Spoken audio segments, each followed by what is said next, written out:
नमस्कार, मैं हूँ आपके साथ सिमरन और आप देख रहे हैं पल्स 24 न्यूज। एक नजर डालते हैं 20 बड़ी खबरों पर। वक्त संशोधन अधिनियम 2025 को मिली सहमति, राष्ट्रपति द्रौपदी मुर्मू की सहमति मिली।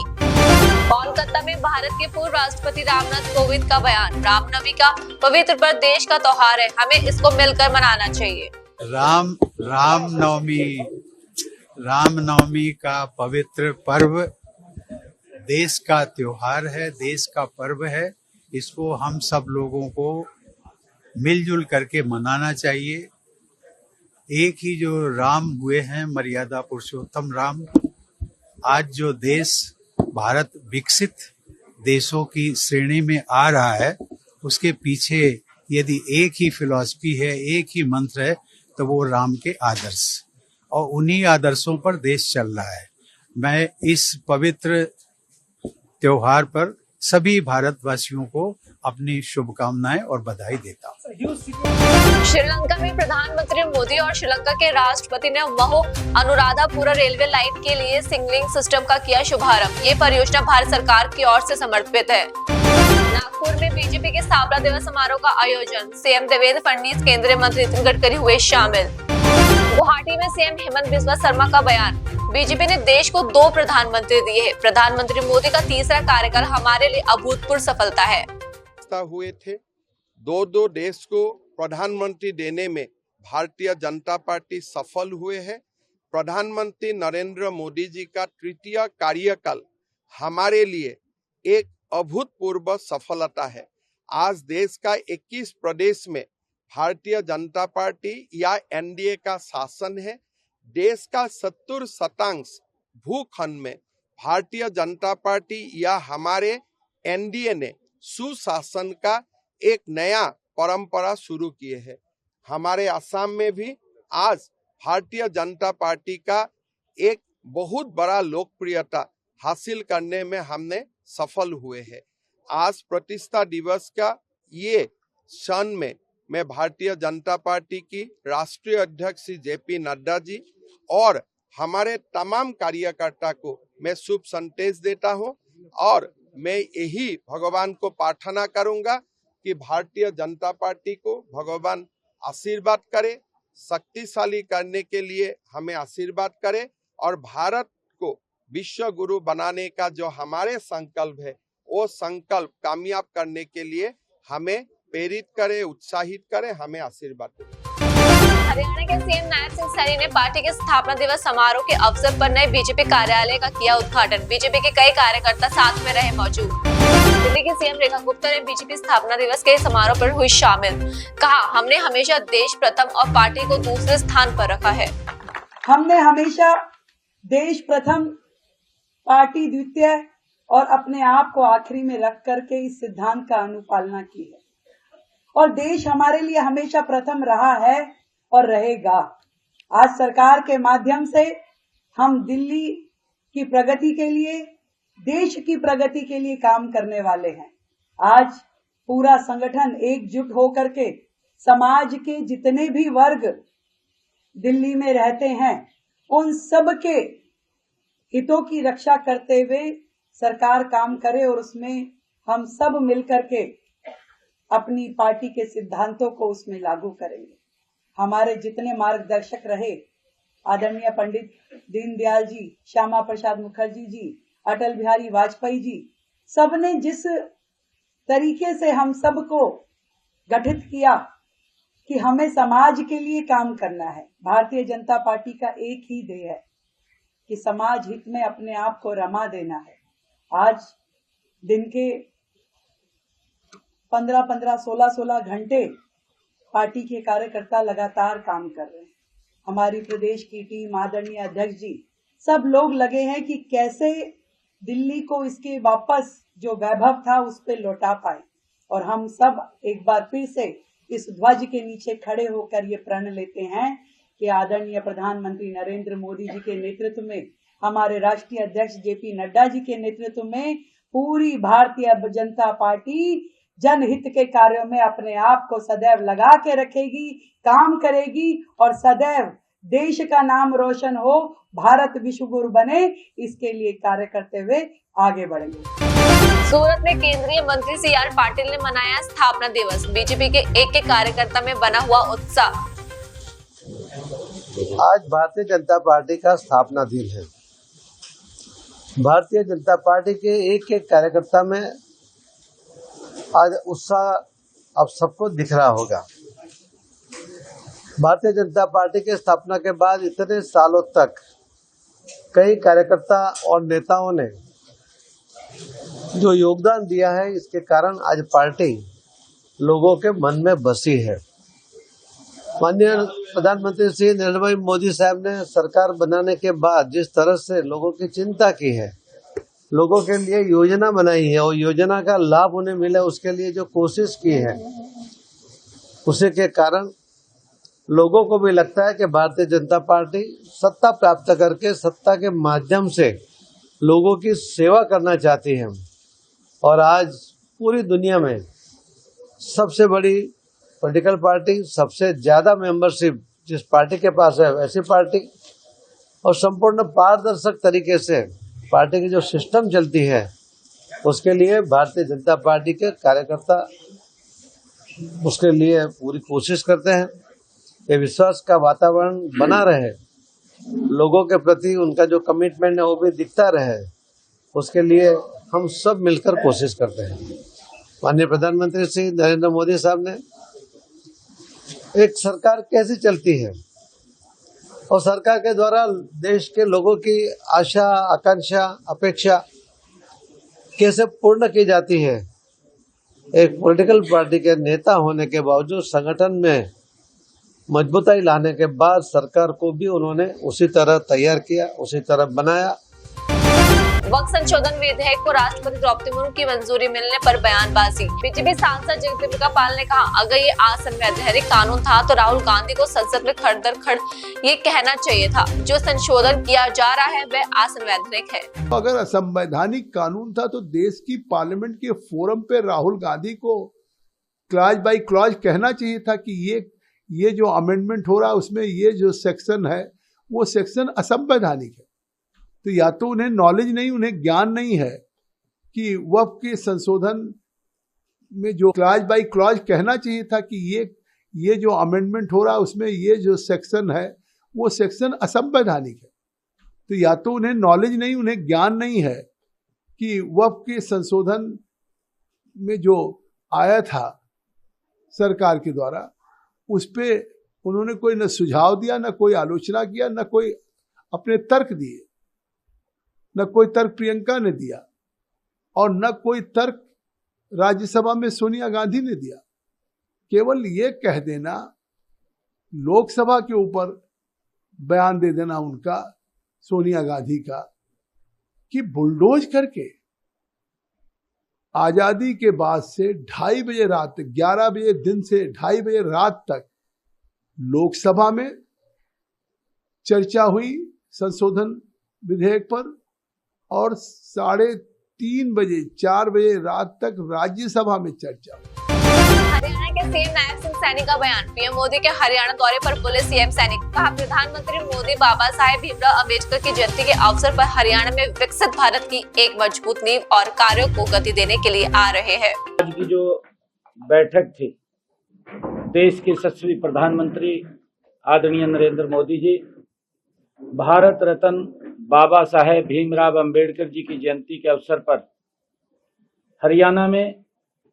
हरियाणा के लोगों को विकसित भारत की एक मजबूत जो नींव है, जो कार्य है, उसको गति देने के लिए हरियाणा में आ रहे हैं। 2 बड़े प्रोजेक्टों की एक का उद्घाटन करेंगे और एक प्रोजेक्ट की आधारशिला रखेंगे, जो महाराजा अग्रसेन एयरपोर्ट हिसार में वो बना है।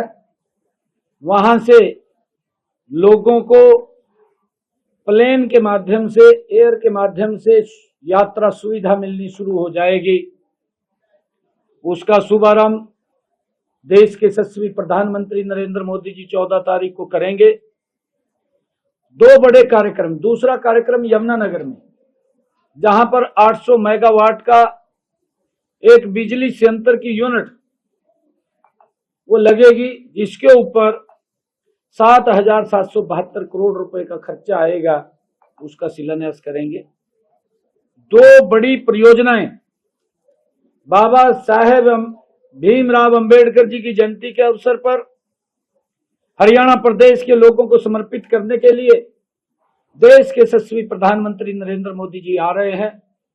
लाखों की संख्या में लोग जो आदरणीय प्रधानमंत्री जी हरियाणा में आ रहे हैं, उनको लेकर के बड़ा जोश और उत्साह हमारे हरियाणा के लोगों में है और लोग लाखों की संख्या में घरों से बाहर निकल करके आदरणीय प्रधानमंत्री जी का स्वागत करेंगे।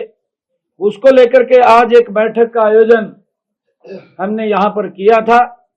इस बैठक में हमारे मंत्रीगण, हमारे सांसदगण, हमारे विधायकगण, हमारे जो नवनियुक्त मेयर हैं, हमारे नगर पालिकाओं के चेयरमैन, नगर परिषद के चेयरमैन, जिला परिषद के चेयरमैन, पार्टी के हमारे जिला के अध्यक्ष और हमारे प्रमुख कार्यकर्ता आज इस बैठक में 2-3 घंटे लगातार उसके ऊपर एक एक व्यक्ति से बातचीत हुई है। बहुत उत्साह जोश है। भारी संख्या में लोग आदरणीय प्रधानमंत्री जी का स्वागत करेंगे, जो बड़ी सौगातें दे रहे हैं, और उसको लेकर के आज सारी तैयारियों को लेकर के आज बैठक थी। दिल्ली बीजेपी सांसद मनोज तिवारी का बयान। पूर्व की आम आदमी पार्टी पर मनोज तिवारी ने साधा निशाना। कहा, लाखों लोगों को जो सुविधा आज से लगभग 7 साल पहले मिल जानी चाहिए, वो आज मिल रही है। देखो, अब तो प्रत्यक्षम किम प्रमाणम आपकी आंखों के सामने है। दिल्ली के लाखों लोगों को जो सुविधा आज से लगभग 7 साल पहले मिल जानी चाहिए थी, वो 7 साल बाद मिल रही है। और कारण उसके कि 7 साल जो नहीं मिला, उसका कारण है आम आदमी पार्टी की सरकार। आज कितना अच्छा लग रहा है। केंद्रीय स्वास्थ्य मंत्री जी मुख्यमंत्री के साथ मिलकर के आयुष्मान योजना को शुरुआत कर रहे हैं। मैं समझता हूं आज एक बहुत बड़ी अच्छी बात कही है नड्डा जी ने कि उंगली में बहुत पावर है। लोकतंत्र में उंगली बटन दबाती है। बटन दबाने से सही बटन दबा तो आपको आयुष्मान भारत भी मिल सकता है, और गलत बटन दब गया तो दवा की जगह दारू भी मिल सकती है। तो इस भाव को समझना है और लोकतंत्र की रक्षा के लिए अच्छे लोगों का चुनाव हो। भारतीय जनता पार्टी की दिल्ली सरकार रेखा गुप्ता जी के नेतृत्व में जिस मिशन मोड पे काम कर रही है, हम सभी सांसदों को बहुत गर्व है। दिल्ली सरकार में मंत्री मनजिंदर सिंह सिरसा का बयान। पूर्व की आम आदमी पार्टी पर साधा निशाना। कहा, दिल्ली में आयुष्मान भारत योजना जो कुछ लोगों के अहंकार के कारण रुकी हुई थी, अब दिल्ली में वह योजना लागू हुई है। दिल्ली के लिए बहुत बड़ी खुशखबरी है। दिल्ली के अंदर आयुष्मान भारत प्रधानमंत्री जी की योजना जो पिछले लंबे समय से कुछ लोगों के अहंकार के कारण रुकी हुई थी, अब दिल्ली की में वो योजना भी लागू होगी। और उसके साथ 5 लाख के साथ दिल्ली का टॉप अप 5 लाख का दिल्ली की सरकार देगी। माननीय मुख्यमंत्री रेखा गुप्ता जी ने और हमारे राष्ट्रीय अध्यक्ष माननीय जगत प्रकाश नड्डा जी ने इस आज MOU को दिल्ली के समक्ष रखा है। मुझे उम्मीद है कि आने वाले समय में दिल्ली के हजारों लाखों परिवारों को जब इसका लाभ मिलेगा तो यकीनी तौर पर उनकी दुआएं भी हमारी भाजपा की दिल्ली सरकार के साथ होंगी। उनकी प्रार्थना से ही ये सरकार बनी है और उनकी प्रार्थना में हम रहें, ऐसी हम कामना करते हैं। कोलकाता में रामनवमी 2025 के अवसर पर शोभा यात्रा का आयोजन। बीजेपी नेता अर्जुन सिंह और लॉकेट चटर्जी हुए शामिल। कहा, पश्चिम बंगाल के घर घर में राम छाए हुए हैं। ऊपर है रामनवमी को मनाया जा रहा है, जैसे दुर्गा पूजा हम लोग मनाते हैं। आप पश्चिम बंगाल में सबसे बड़ा गर्व का बात है, पूरा देश में राम छा गए हैं। पश्चिम बंगाल में घर घर में भी राम छा गए हैं। फिर जादवपुर में भी परमिशन नहीं दिया जा रहा रामनवमी पूजा का, उनके तरफ से, किसी के तरफ से, क्या कहेंगे? ये परमिशन का मतलब नहीं होता है, ये हम लोग का धर्म का है। अगर दुर्गा पूजा में कोई विसर्जन के लिए अगर ये पश्चिम बंगाल में सिर्फ परमिशन मांगते हैं, बाकी जगह में नहीं होता है। धर्म का बात है, यहाँ पे किसी को फोर्स से हम लोग फोर्स से परमिशन लेना पड़ता है। पुलिस से परमिशन नहीं देंगे। पुलिस अभी कैडेट हो गया है, पुलिस अभी पुलिस नहीं है। लखनऊ में बीजेपी नेता मोहसिन रजा ने कहा, मैं रामनवमी के अवसर पर सभी को शुभकामनाएं देता हूं। हम सब पूरे देशवासियों को रामनवमी की हार्दिक शुभकामनाएं देते हैं, क्योंकि हम राम की नगरी से ही आते हैं। ये अवध में कहलाता है लखनऊ, तो इसलिए आज बड़े हर्ष और उल्लास का दिन है और सभी देशवासियों को रामनवमी की मुबारकबाद और उनकी हार्दिक शुभकामनाओं के साथ में आप आज जो प्रभु श्री राम को तिलक होगा वो अपने आप में पूरी देश नहीं दुनिया देखेगी कि सूर्य तिलक होगा। तो अपने आप में आप देखिए कि सूर्य से तिलक होगा प्रभु श्री राम का, और हम सब शराबोर होंगे उसके दर्शन को देखकर और उसके दर्शन से। और वहीं पर जिस तरह से विपक्ष के लोग अपनी नाकामी को छुपाते हुए नजर आ रहे हैं, जिन्होंने विरोध किया था, आज उनको भी वहां जाना चाहिए और प्रायश्चित करना चाहिए। गोरखपुर में सीएम योगी आदित्यनाथ ने गोरखपुर मंदिर में किया जनता दर्शन। सीएम योगी ने सुनी कई लोगों की समस्याएं, अधिकारियों को दिए समस्याओं के समाधान के निर्देश। पंचकुला में बीजेपी के प्रदेश अध्यक्ष मोहनलाल कौशिक ने की पूजा अर्चना। रामनवमी के अवसर पर माता मनसा देवी मंदिर में पूजा अर्चना कर लिया आशीर्वाद। आज ये रामनवमी का दिन और माता का 9वां नवरात्रा है और पूरे देश और प्रदेश की सुख शांति के लिए माता की कृपा 140 करोड़ लोगों पर, सबके पर बनी रहे और सबके घर में सुख शांति रहे, सद्बुद्धि मिले, इसकी कामना आज माता के मनसा देवी पंचकुला मंदिर में आके प्रार्थना अर्चना की है। और आज नवरात्रों के व्रत भी पूर्ण हुए हैं, सभी आज माता की इसी प्रकार से आराधना कर रहे हैं। उत्तराखंड के सीएम पुष्कर सिंह धामी ने की पूजा अर्चना। अपनी पत्नी के साथ रामनवमी के अवसर पर देहरादून में अपने आवास पर कन्या पूजन और हवन किया।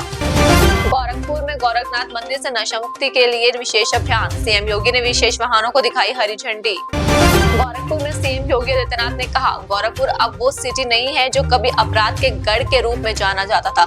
शिक्षा और स्वास्थ्य के एक प्रमुख केंद्र के रूप में स्थापित हो रहे गोरखपुर के रूप में आज ये शहर अपनी पहचान बना रहा है। गोरखपुर अब वह सिटी नहीं है जो कभी अपराध के गढ़ के रूप में जाना जाता था, माफियागिरी के लिए जाना जाता था। आज वो गोरखपुर नहीं जिस गोरखपुर की गिनती मच्छर और माफिया से होती थी।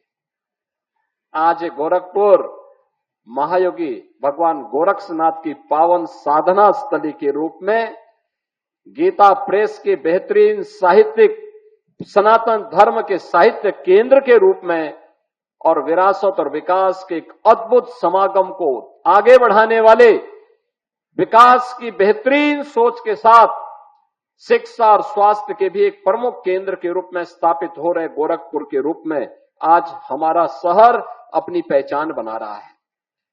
और इस पहचान के साथ आपको जोड़ने के लिए हम लोग आए हैं। आंध्र प्रदेश में विशाखापट्टनम पुलिस को मिली बड़ी सफलता। 125 किलोग्राम गांजा किया पुलिस ने बरामद। 3 तस्करों को भी पुलिस ने किया गिरफ्तार। फिलहाल के लिए मुझे दीजिए इजाजत और बाकी की तमाम खबरों के लिए बने रहिए पल्स 24 न्यूज के साथ। नमस्कार।